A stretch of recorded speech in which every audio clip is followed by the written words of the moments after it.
Yes. So let's see that, yes, what all COVID-19 recovery plan we have for India. So as a part of the INR 20 trillion recovery package, the Indian government is definitely channeling INR about 60 billion through its compensatory Afforestation Fund Management and Planning Authority. So this organization is there. Okay, and yes, they are planning to provide jobs for the tribal communities also in the forest management, because due to this, it's forest management, Ministry of Forest, Wildlife, everything is facing a lot of loss. Okay, so we need to check on this aspect, definitely. Some countries have definitely taken some steps to integrate measures beneficial to biodiversity also. Okay, so these are the different plans we have. So this is one of the most noble plan, I can say. So policy recommendations for integrating biodiversity in the COVID-19 recovery, yes. So what plans we can do? So one of them is to avoid future pandemics and other crises. Okay, maintaining or stepping up regulations on land use change, wildlife trade, and polluting activities is critical. Furthermore, by shining a light on the links between human health and biodiversity, the COVID-19 pandemic may have provided a political window of opportunity to tighten regulation. So these are some of the noble, I would say, strategies. That strengthening regulation on land use, wildlife trade, pollution. Yes, in the beginning I told about the wildlife trade things. So we have to look upon this, because we have to stop this illegal wildlife trade. We have to strengthen regulation on the land use we are doing, and even pollution. So if I say no, there are not only India, a number of countries have introduced a lot of fiscal measures to address unemployment and boost economic activity at this time. If I talk about Canada, Canada is spending about Canadian dollar 1.7 billion, okay, to clean up the orphaned or inactive oil and gas wells. If I talk about Finland, like the Finnish government, they have adopted a package of almost about economic recovery for about 5.5 billion euro dollars. So a lot of countries are there which are taking up a lot of initiatives over this.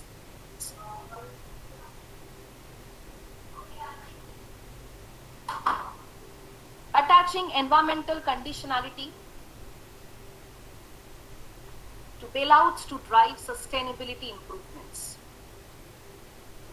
So this is what attaching environmental conditionality to bailouts to drive sustainability improvements. So preferential treatment could be provided to industries or companies that have a neutral or positive impact on biodiversity. Or support could be made conditional on companies making commitments to reduce their biodiversity footprints.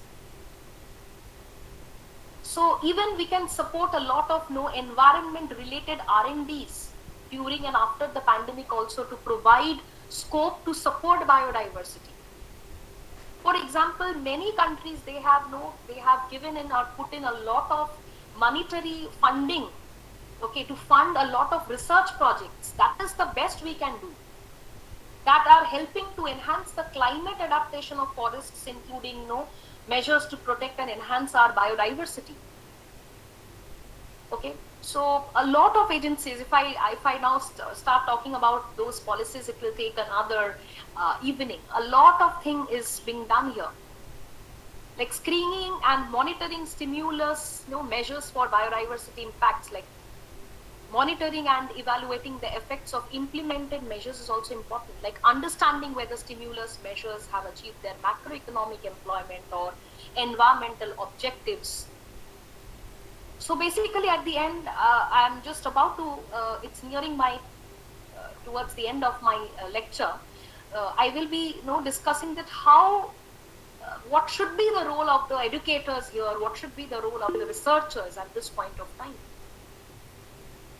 And all this funding, uh, the funding agencies which are being launched by different government organizations, they are actually for the researchers, which these initiatives that are being taken up. So another very important thing is promoting jobs in biodiversity conservation, sustainable use and restoration. So we can say investing in biodiversity creates immediate job opportunities while safeguarding the natural capital that underpins economy, human health and well-being. So in addition to providing jobs, investment in biodiversity is also a big challenge that can provide a short and long-term economic multiplier effect. So for example, ecosystem restoration. Okay, in the United States, it can provide direct employment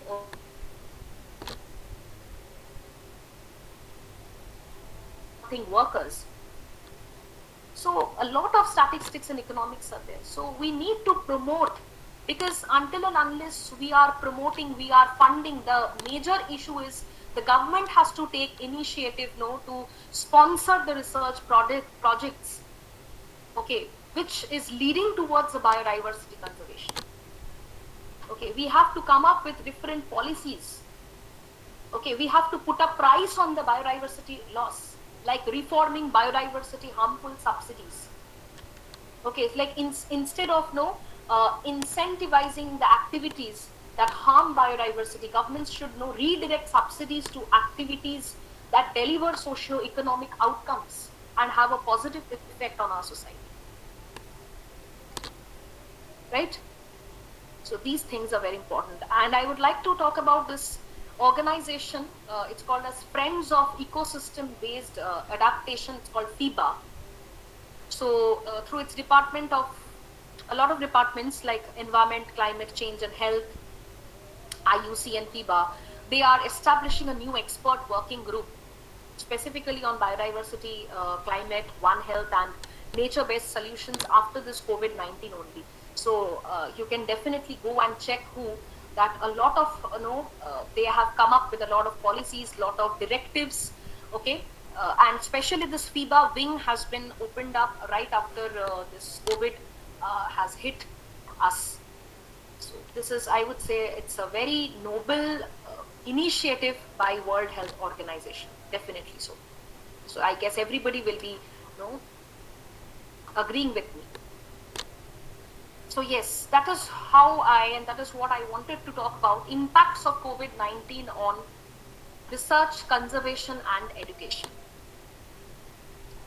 So these are some of the questions we can ask, like what we can do, what researchers can do at this point of time, what conservationists can do at this point of time, or what they can think about these perspectives. So I would say that actually with these questions, I would like to end my session here. That what kind of consequences will disrupt to field and lab work during the pandemic having for the species and ecosystems? What effects will reduced human impacts on wildlife and ecosystems during the pandemic have on wildlife species? Okay. Or like, will there be any effects persist to it in the subsequent years? Is it so? So these questions, the answers has to be found out by our noble researchers of our country abroad. Will the conservation budgets be reduced because of the economic fallout from the pandemic? Can we cut short, can we curtail out the economic funding and we can come up with certain noble plans so that we can restore our biodiversity and nature, and we can come over this thing of pandemic? Or how will this impact both stuffing levels and conservation science and practice? Or how has the pandemic crisis impacted people whose livelihoods depend on conservation? This is a big question. How we can this ecotourism. Tourism is a major source of income. It's an economic source, I would say. So how can we get rid of this? How can we bring up something that will be, that is how the ecotourism will be restored. The livelihood of the local people can be restored. Can we implement, can we take up such projects where we can involve these local people? Because localites, they are a very good source of information. Okay, so I have been to a project in Sundarban, so really I would like to say that they really help you out. I would say they have a whole lot of knowledge. If you sit and talk with them, after spend hours, you'll get to know a lot of practical knowledge, which we could which we do not know even sitting, working in a lab or just teaching in a classroom. No. So that is how can we take them, researchers. This is a clarion call for the researchers. Can we come up with a project for biodiversity where we can involve these common localites, so that we can make some root of their earning via these projects, research projects? Why not? It's a noble, I would say it's a noble thinking. And yes, how it has impacted on our education, training and networking. So will the career paths and prospects for the current cohorts of senior graduate and graduate students differ from those who came before and will come after them? It's a big question, right? Because we are standing in such a critical timeline, I would say, that has really left us think that what will happen about our prospects, about our careers. But I would say not to worry, not to take this thing as a negative impact. We have a whole lot of learning. We are now, by sitting at home, we can utilize this particular time by learning a lot of programming that can be implemented in our research in future. A lot of software learning, a lot of like biodiversity related courses, I can say, are there, which can be done just to equip ourselves in this span of time, and definitely we can implement that right after this is over. What role will innovations in online technology play in conservation, learning and science post COVID-19? That is what I was saying you. If you learn the skills at least, okay, if you learn the softwares, okay, so why not? Right after, okay, fine, pandemic is now critical, but after 1 year, after 2 years, all will be fine someday. So this 2 years of learning can surely lead to a better implementation for your future. Okay, and definitely I'm talking about not only for students, some researchers are there already, scientists are also here who is listening to this.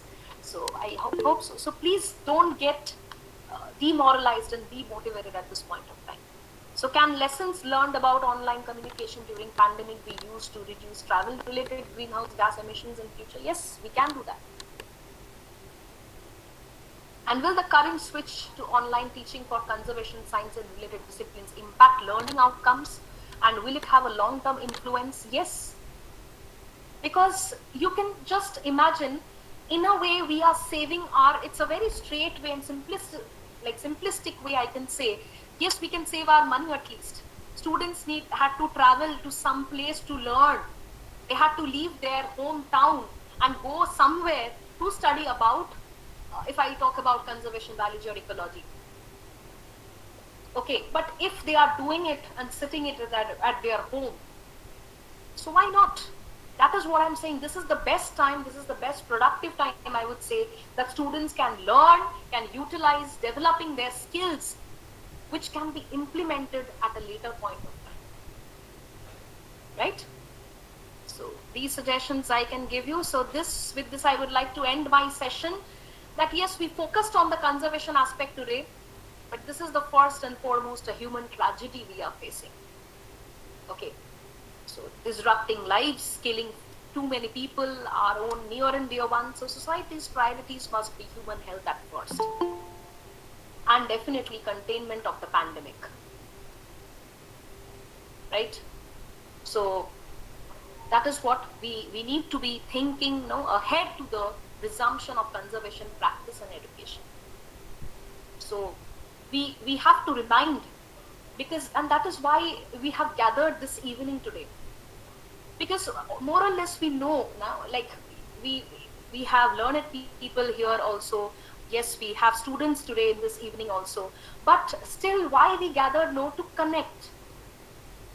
Okay, to connect some to with everybody, no, to exchange some knowledge with like every one of us. Okay, to link, no, to remind people of the links between no healthy resilient ecosystem, human well-being. See, we now talked about online technology, and what we are doing is right at this webinar is online, which would have would not have been possible sometime before. It would have been a no long-term thing. We have to arrange a auditorium hall. We need to gather a place where the attendees could stay. So just see, one evening, one link, one Google Meet link, and we have connected to so many of you. So yes, why not from today we start implementing the skills, we learn the skills and implement it in the future.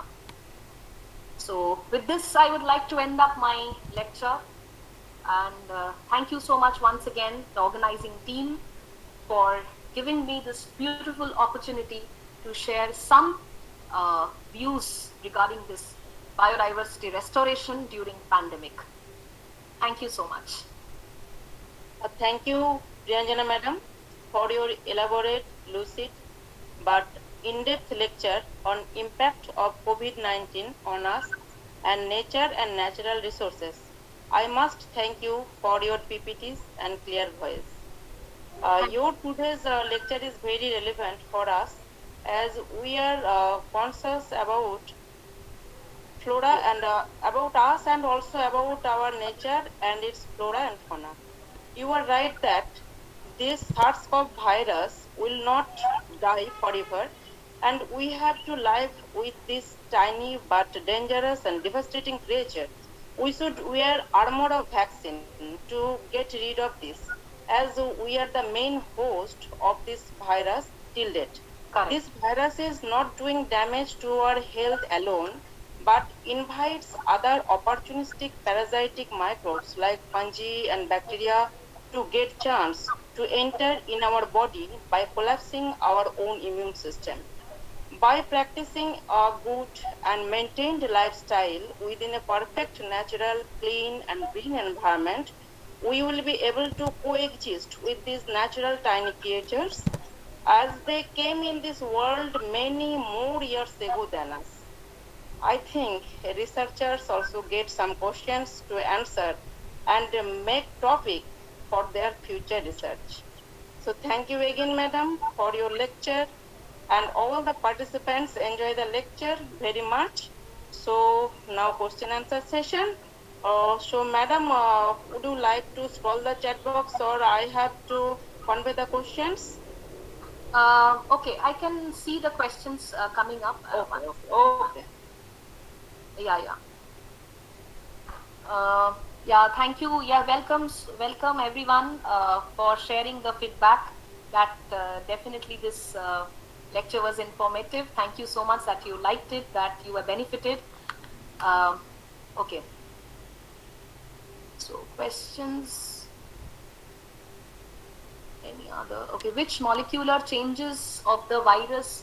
It's told by Firdausi Rahman. Okay, which molecular changes of the virus of this pandemic situation causes impact on our biodiversity in the mother nature? Okay, which molecular changes is not like Firdausi, basically the changes, it's already the virus is mutated. Okay, so it's not about, no, definitely changes have been taken place.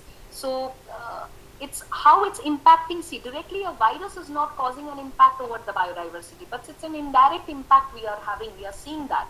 Okay, so just now, no, in the beginning of my session, remember I discussed that when, as you can see, now it's a social lockdown we are facing, and due to that, everywhere it's no, like human pressure is less, it's reduced. So in that way, the wildlife is, yes, it's getting a safeguard from human like interference, but on the other hand, they are also getting sick due to human absence also. So how it is doing, how it's creating, indirectly the virus is impacting our biodiversity and Mother Earth, right? So that is what. I hope I can answer your query. Okay.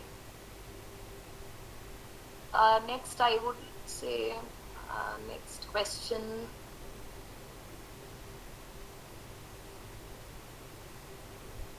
Initially, it was informed, okay, informed vaccine would be administered to high blood pressure candidates.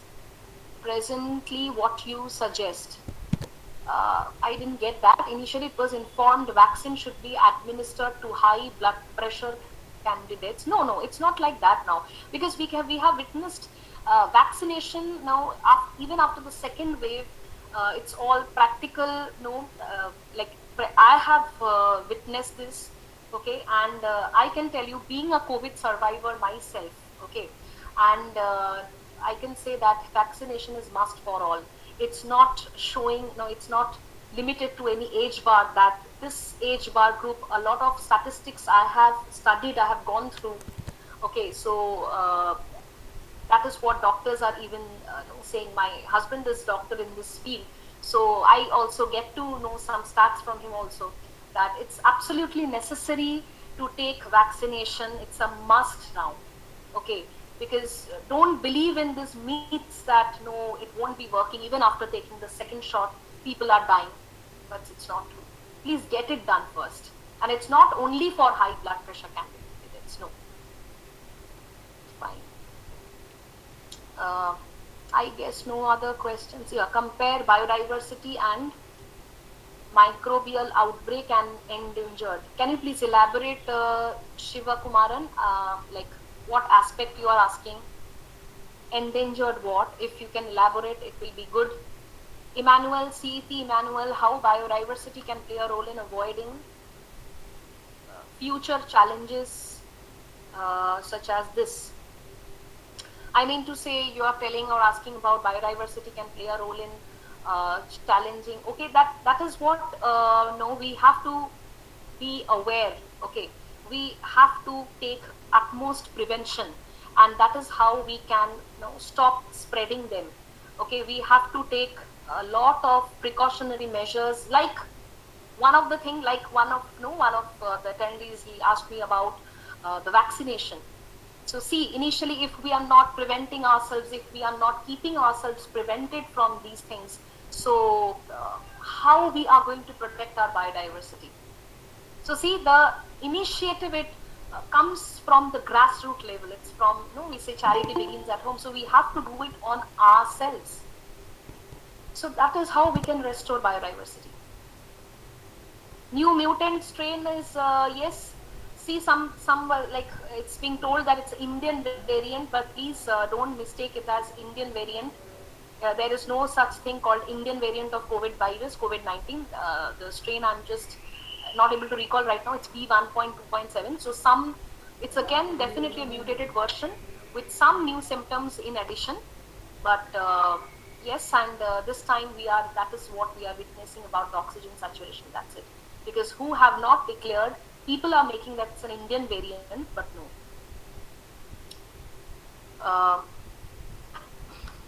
I got a question about kids. How can we protect kids below 10 years who are not vaccinated? Yes, Gayatri, I can say I have a 2-year-old kid of mine, and he also got affected in COVID-19 like 6 months back. Like he was then 1.5-year-old. Believe me, they are fast recoverer, but they are good spreader. Okay, so yes, vaccination are on trial for them. That is what we have known. Okay, the trials are going on for 2 to 10 years kid. So till now, just yes, make sure that they are wearing masks. That is most important and mandatory. Below 2 years, don't allow your kids to wear a mask. Okay, that is what the doctors also prescribe and say. And okay, fine, and please try to getting out. Just try to get their hands sanitized and all. That's it. Thank you, ma'am. How are we risking ourselves? Because I could see advertisements A to Z telling kills 99% from What you are asking, Emmanuel, are you are you asking about any exact product? Ma'am, yeah, actually, I can see in the TV ads, like, even selling ceiling fans to detergent powders, all kills germs. But, 99.9% germs, but, only 5% or less than that is harmful. So, are we risking in that way or, demolishing the biodiversity that is available for us? Okay. You're asking about this ACs and detergents. No, it's see, we cannot say we are killing 99.9%. Who has given this recommendation? See, like I can say today I got my vaccination. Okay, I would like to share this to every one of you. So when I visited the vaccination center, I was no, I was standing at one corner, okay, of that center. So somebody asked me, and please, ma'am, have a seat. I don't know, I'm fine. So that person said that no, it's absolutely. Please don't get no. It's absolutely safe. We have sanitized everything. Uh, who is giving me this confirmation, or who is that person to give me this confirmation that it's absolutely safe? There can be no viral aerosol particles on that inanimate objects. We cannot see them. So if we could have seen them in our eyes, okay, we could have trusted. And okay, that man is saying correct. It's absolutely safe. We have sanitized that place. So also for these advertisements that Mr. No, Emmanuel is talking about, it's absolutely true. So, but again, no, we have to depend on them, right? We cannot, like discard all these things and go beyond them. We can, regulate, we can check, we can control, but we have to use them because beyond that, we cannot survive also. Okay.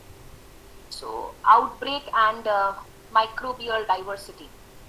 Yes, outbreak and microbial diversity, I mean, if you want to establish a relationship between these two, then I would say yes, the more microbial diversity or diversifications are coming up, the chances of disease outbreak is increased because one thing has to be sure, some diseases already have gone, what to say, it's not there itself. Even if we take about polio, okay, it's almost been eradicated.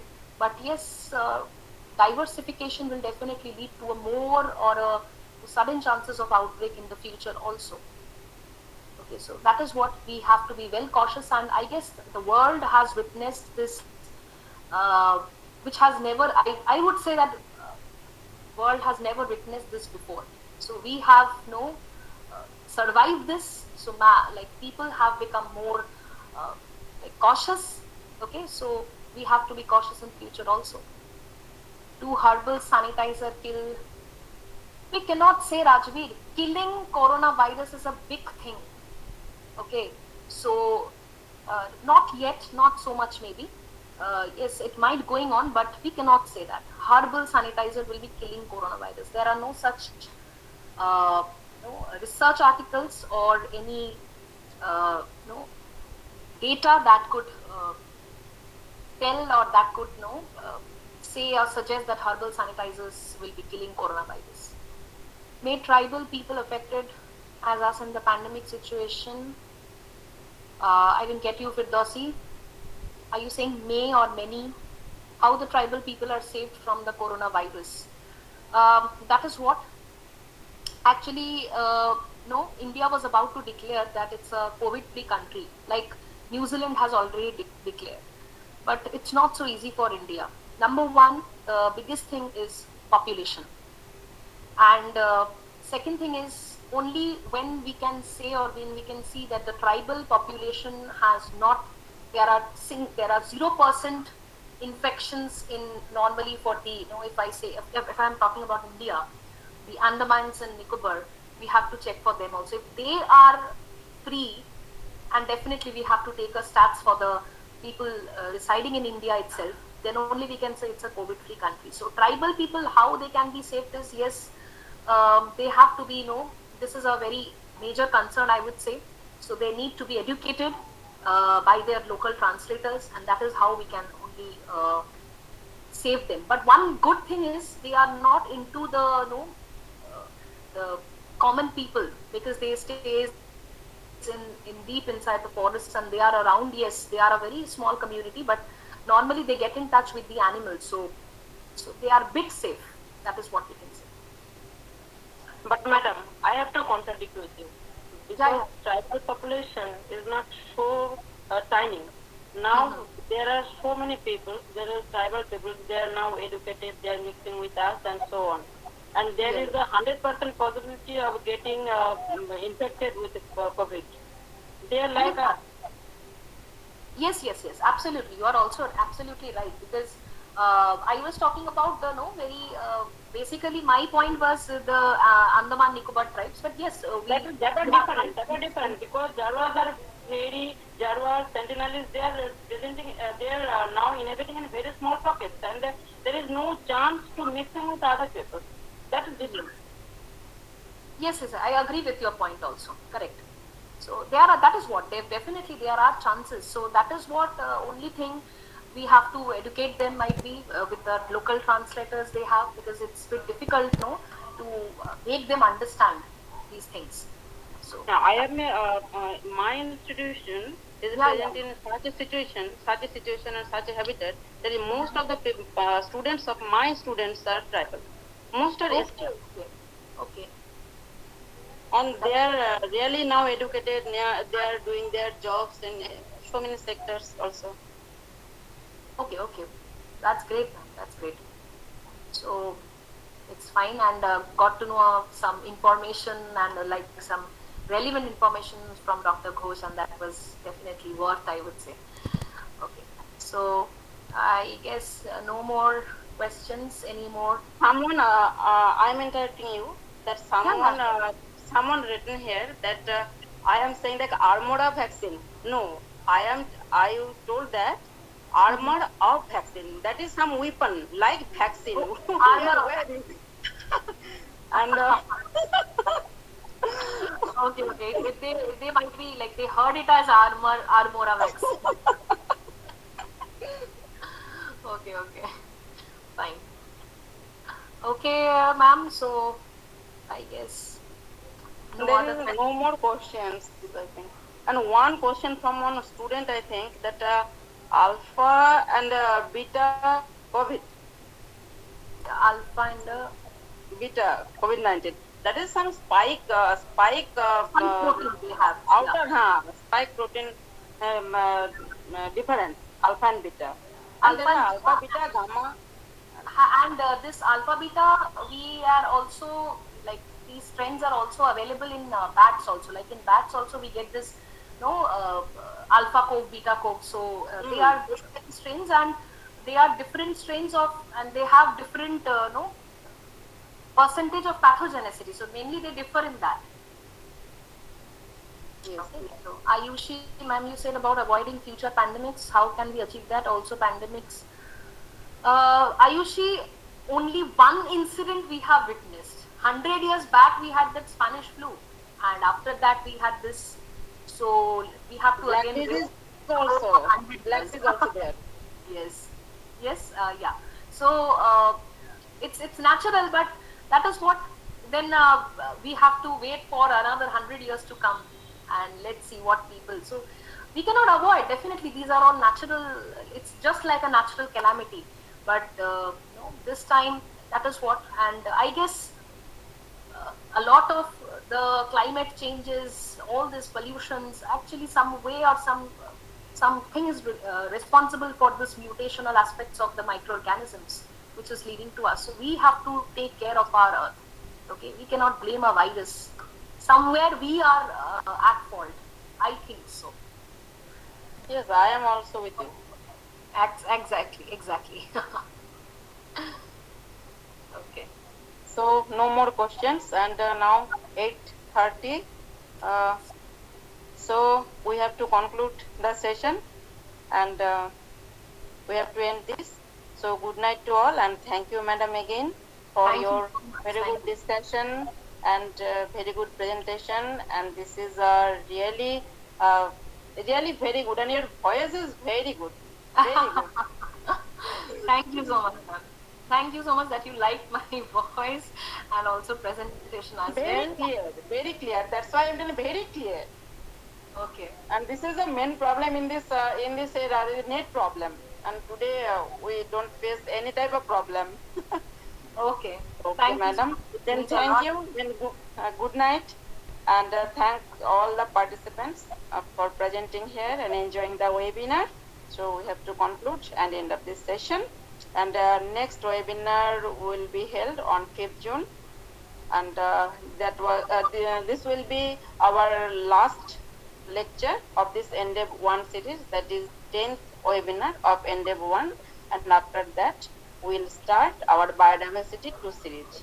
So participants and madam, you also welcome Yeah, on sure, this sure. webinar. If you have any time, please please come here in this meeting room. Reassure. And okay, madam. Thank you, participants, and good night to all. Thank you so much, everyone.